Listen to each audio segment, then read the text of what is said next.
For today's guys, gagawa nga po pala tayo ng porcelas or bracelet dyan. Kaya nga po kinukuha ko po yung panggawa ng bracelet.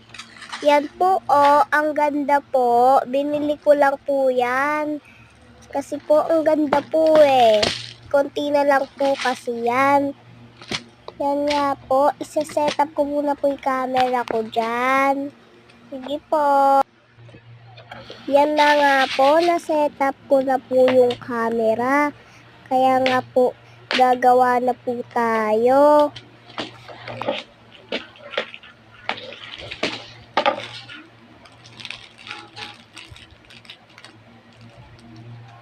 Kumuha na nga po pala ako ng tali dyan. Tapos, trinay ko po kung kasya po sa leeg ko. Kasi po, gagawa nga po sana ako ng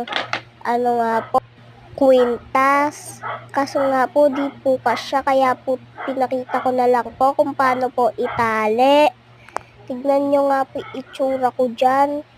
Tapat na tapat po kung saan po ako nagtatali. Kasi po, baka po kasi magkamali ako.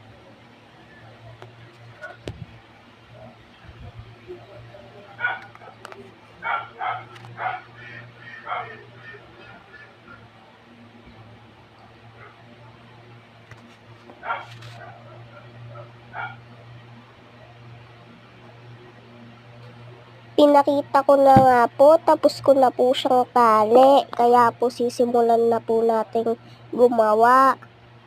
Pumipili pa po ako kung ano po yung kukunin ko dyan. Napili ko po pala pink, tsaka blue. Gagawa na po ako. Yan nga po, nakagawa na nga po pala ako dyan. Thanks for watching guys. Susut ko muna nga po guys. Subscribe na po kayo sa channel ko. Kasi po, kami po dalawang magkapatid yung may-ari ng video to guys. Bye guys! Subscribe!